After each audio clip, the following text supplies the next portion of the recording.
Hey everybody, welcome back. We're reading the Federalist Papers. We're still in John Jay's essay, alright?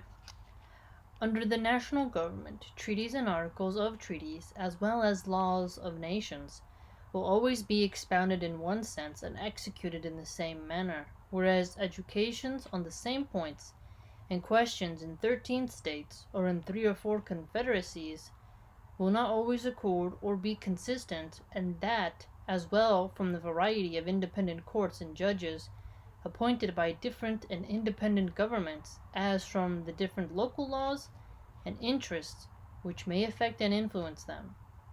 The wisdom of the convention in committing such questions to the jurisdictions and government of courts appointed by and responsible only to one national government cannot be too much commended.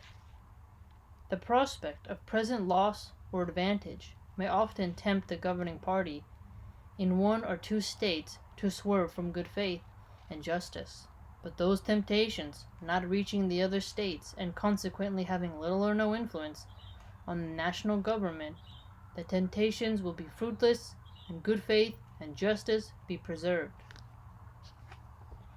The case of the treaty of peace with Britain adds great weight to this reasoning. If even the governing party in the state should be disposed to resist such temptations, yet, as such temptations may, and commonly do, result from circumstances peculiar to the state, and may affect a great number of the inhabitants, the governing party may not always be able, if willing, to prevent the injustice meditated, or punish the aggressors, but the national government, not being affected by those local circumstances, will be neither induced to commit the wrong themselves, nor want power or inclination to prevent or punish this commission by others. That's an interesting assertion. The national government won't be affected by local circumstances. They won't induce to commit wrongs, or want power, or even be inclined to prevent or punish others by commission.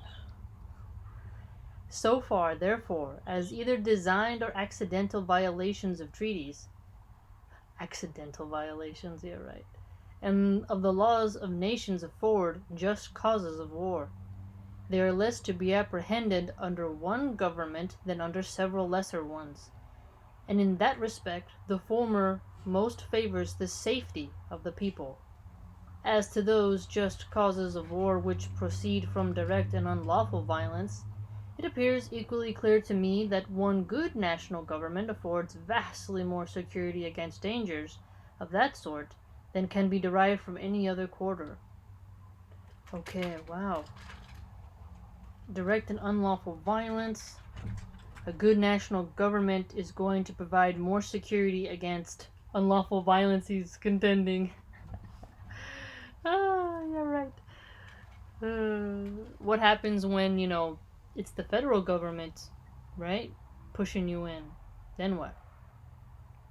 Such violences are more frequently occasioned by the passions and interests of a part than of the whole.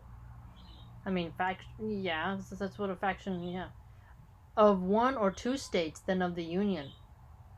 Not a single Indian war has yet been produced by aggressions of the present federal government. What? That's a lie. What? Oh, come on. Feeble as it is, but there are several instances of Indian hostilities having been provoked by the improper conduct of individual states who, either unable or unwilling to restrain or punish offenses, have given occasion to the slaughter of many innocent inhabitants. Fair point, yes. The neighborhood of Spanish and British territories, bordering on some states, and not on others, naturally confines the causes of quarrel more immediately to the borderers. The bordering states, if any, will be those who, under the impulse of sudden irritation, that's an interesting phrase, right? The impulse, like a serpent is impulsive, right? Just snaps. Sudden irritation. You irritate a snake, it's gonna strike. It's an interesting way to phrase that for a border states. And a quick sense of apparent interest or injury will most likely, by direct violence, to excite war with those nations, and nothing can be so effectually obviate that danger as a national government whose wisdom and prudence will not be diminished by the passions which accute the parties immediately interested. But not only fewer just causes of war will be given by the national government, but it will also be more in their power to accommodate and settle them amicably. So the national government, he's contending, has more power to settle some issue better, to accommodate the needs to get that peace. They will be more temperate and cool. Saying that the Fed will be more temperate and cool than a border state independently. They'll be, and in that respect, as well as in others, will be more in capacity to act with circumspection than the offending state. The pride of states, as well as of men, naturally dispose them to justify all their actions. The pride of the states. Who has more pride today, the state or the Fed? And opposes their acknowledging, correcting, or repairing their errors and offenses. The national government, in such cases, will not be affected by this pride, but will proceed with moderation and candor to consider and decide on the means most proper to extricate them from the difficulties which threaten them. I bet you libertarians are just rolling around right now. Besides, it is well known that acknowledgments, explanations, and compensations are often accepted as satisfactory from a strong united nation. So compensation sounds like reparations, doesn't it? Which would be rejected as unsatisfactory if offered by a state or confederacy of little consideration or power. In the year 1685, the state of Genoa, having offended Louis XIV, endeavored to appease him. He demanded that they should send their doge or chief magistrate, accompanied by 4 of their senators, to France, to ask his pardon and receive his terms. They were obliged to submit it for the sake of peace. Would he on any occasion either have demanded or have received the like humiliation from Spain or Britain or any other powerful nation?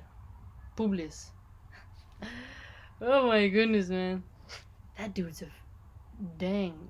He's very pro-federal government, fam. Like, that's a whole nother level right there. The pride of states. So, more safety of the people. So who do you think can provide more safety for the people today? Would you say the states or the Fed? It's a very interesting thing to think about. Distinct confederacies. National government will be more wise, John Jay contends. That he contends that the Fed is more systematical and judicious than individual states. Wow, this would be like so debated today. Michigan just had 2 dams that were busted up because they didn't maintain their infrastructure. The Fed didn't tell them, hey man, you gotta fix that. California always has wildfires, and Trump does tell Gavin Newsom to fix it, but again, the Fed and the state have failed to hold a private corporation accountable for their faulty equipment. So that's an example of both sides failing. And then the lefties just say it's climate change and don't really do anything about it. And then the people on the right say it's poor maintenance of the forests. And then centrists say that it's pure corporate neglect and outdated infrastructure. This is a lot to think about, fam.